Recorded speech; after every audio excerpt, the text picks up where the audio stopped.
मित्रों, प्रेमचंद या जिनको हम धनपत राय के नाम से भी जानते हैं, हिंदी साहित्य के मशहूर लेखक।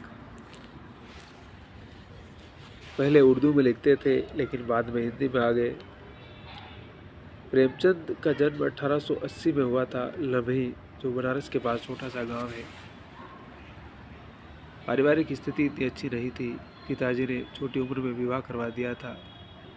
उससे भी बहुत सारी सब तकलीफ़ें उनको होती हुई और फिर पिताजी का इंतकाल भी हो गया था, तो सारी परिवार की जिम्मेदारियां उनके ऊपर आ गई थी। कुछ पढ़ाई की थोड़ी बहुत, फिर कि नौकरी भी लग गई, स्कूल में मास्टर बन गए उस ज़माने में। फिर अंग्रेज कोई इंग्लिश स्कूल था, वहाँ प्रिंसिपल बन गए धीरे धीरे। लेकिन आप वो ज़माना याद कीजिए कि जब हिंदुस्तान में पढ़े लिखे लोग बहुत कम थे और देश गुलाम था, जाहिर सी बात है।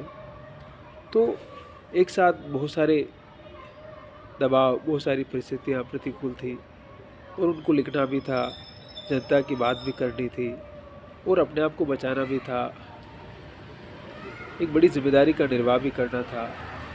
तो सोजे वतन जो उनका पहला काम की संग्रह था 1907 में आता है, उसको अंग्रेज़ सरकार ने जब्त भी कर लिया था, प्रतिबंध लगा दिया था। फिर बाद में धनपत राय छोड़ करके बाद में फिर अपना नाम बदल करके प्रेमचंद के नाम से लिखने लगे। वो ज़माना भी कुछ और था, जाहिर सी बात है। तो इस तरह से फिर बाद में उन्होंने हंस पत्रिका निकालना शुरू किया।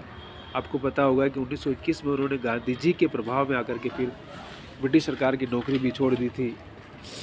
और उसके बाद समझिए कि प्रेमचंद की ज़िंदगी में गरीबी, अभाव और बाकी तमाम तरह के कष्टों के दिन शुरू होते हैं, क्योंकि आर्थिक स्थितियाँ निरंतर ख़राब होती चली जाती है। उनकी परिवार की जिम्मेदारियों का निर्वाह करना था, बाकी सारे काम करने थे। लेकिन प्रेमचंद 1936 में जब उनका अंतिम उपन्यास गोदान पब्लिश होता है, और जाहिर सी बात है कि 1936 में ही उनकी मृत्यु भी हो जाती है। वो मुंबई भी जाते हैं फिल्मों में काम करने के लिए, लेकिन उनका मन नहीं लगा वहाँ पर और 1 साल के बाद वापस लौट आते हैं जल्दी ही। गोदान एक ऐसा क्लासिक्स है जो 1936 में लिखा गया। गोदान का मतलब होता है हिंदू धर्म की मान्यता के अनुसार कि जब कोई व्यक्ति या कोई स्त्री या पुरुष जब मर जाता है तो उसकी मृत्यु के बाद ऐसा माना जाता है शास्त्र के अनुसार कि उसको स्वर्ग पहुंचने के लिए रास्ते में एक नदी आती है, उसको पार करने के लिए एक गाय की ज़रूरत पड़ती है। गाय की बच्चियाँ ही गाय उसे नदी पार करवाती है, तभी वो स्वर्ग पहुंचता है। तो कहीं न कहीं हिंदू धर्म की इस मान्यता पर वो कुठाराघात करते हुए ये बताते हैं कि किस तरह से हिंदू धर्म की, जिस तरह से अम्बेडकर साहब ने आलोचना की थी। आप पढ़िए, अम्बेडकर साहब को जितना पढ़ेंगे उतना समझ में आएगा चीज़ें। प्रेमचंद के पहले के जो उपन्यास हैं उन पर आदर्श की बात कही जाती है और वो तमाम उपन्यासों में एक समाधान प्रस्तुत कर देते हैं, लेकिन गोदान में ऐसा कोई समाधान नहीं देते। इसलिए गोदान पर मार्क्सवादी होने का भी आरोप लगते हैं। आलोचकों ने उसकी अलग अलग तरह से व्याख्याएँ की है, भारतीय संदर्भ में भी की है, पश्चिमी संदर्भ में भी की है, मनोवैज्ञानिक तरीके से भी की है और मार्क्सवादी दृष्टिकोण से भी की है।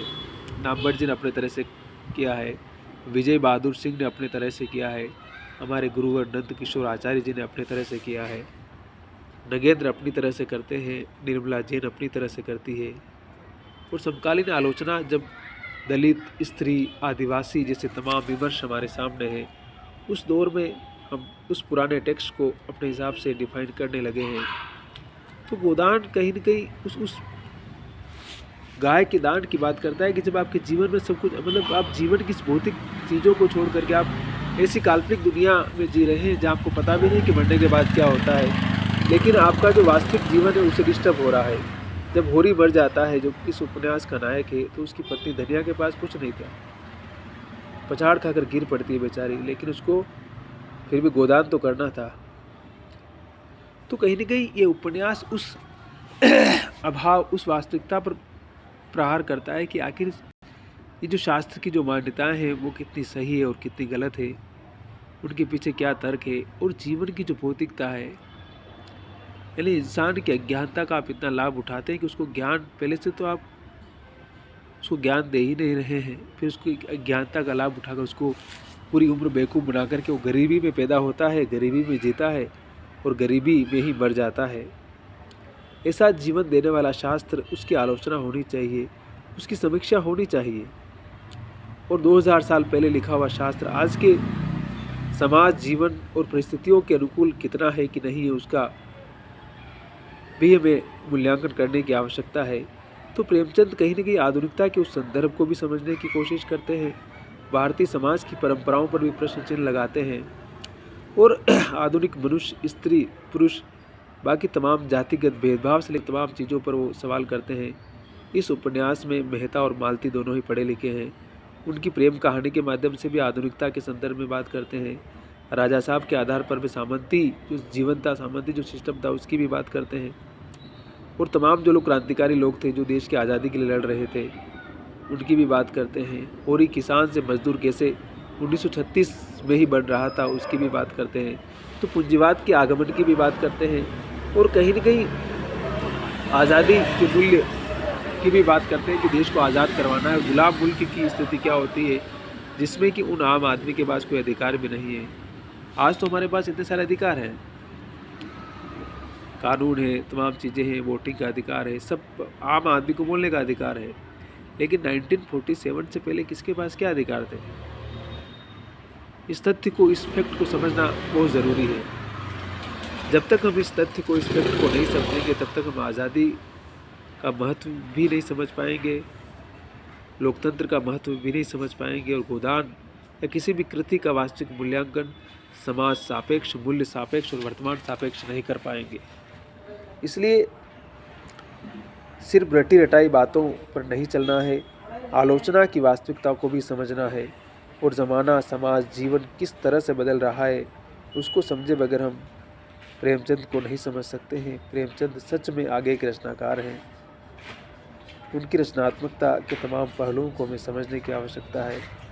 जब तक हम उनकी रचनात्मकता के पहलुओं को नहीं समझेंगे, और वो भी आज जब 2024 की हम बात करते हैं समाज की, उनके गोदान को 1936 में लिखा गया कि 10-12 साल के बाद 100 वर्ष हो जाएंगे।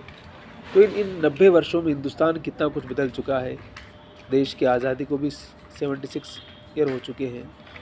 तो उस संदर्भ में, उस कॉन्टेक्स्ट में उस टेक्स्ट को समझने की आवश्यकता है और प्रेमचंद के उस दृष्टिकोण को समझने की आवश्यकता है कि वास्तव में प्रेमचंद का हिंदुस्तान कितना बदला है, उसको गरीबी से मुक्त कितना हुआ है, उनकी वास्तविकताओं को कितना एड्रेस किया गया है। प्रेमचंद को उसी संदर्भ में और उसी कॉन्टेक्स्ट में समझने की आवश्यकता है। सिर्फ रट करके और कोटेशन याद करने से नहीं समझ पाएंगे। हमारी आलोचना शायद समाज से कटते हुए आगे निकली, इसलिए शायद जो हमारी पीढ़ी है वो कहीं कि सिर्फ डिजिटल पीढ़ी होकर रह गई है, उसको समाज की घटनाओं की वास्तविकता का एहसास नहीं है। तो मैं यही कहूँगा फिर से कि हम समाज में क्या घट रहा है, क्या चल रहा है, उस संदर्भ में जब किसी टेक्स्ट को समझेंगे तो उसका मूल्यांकन भी कर पाएंगे और उसकी वास्तविकता को भी समझ पाएंगे। तो हंसते रहिए, मुस्कुराते रहिए, मस्त रहिए और हमारे साथ बने रहिए। और हम कोशिश करेंगे कि बेहतर बातचीत कर पाएँ आपके साथ और आपकी परीक्षाओं के संदर्भ में भी और जीवन मूल्यों के संदर्भ में भी और रोज़गार के संदर्भ में भी बात कर पाएँ और आपको एक वास्तविक रास्ता बताने की कोशिश करेंगे। हम सभी मिलकर अगर चलेंगे तो रास्ते बनेंगे और गिव अप नहीं करना है, लड़ते रहना है, आगे बढ़ते रहना है। हंसते रहिए, मुस्कुराते रहिए और हमारे साथ बने रहिए। शब्बा खैर।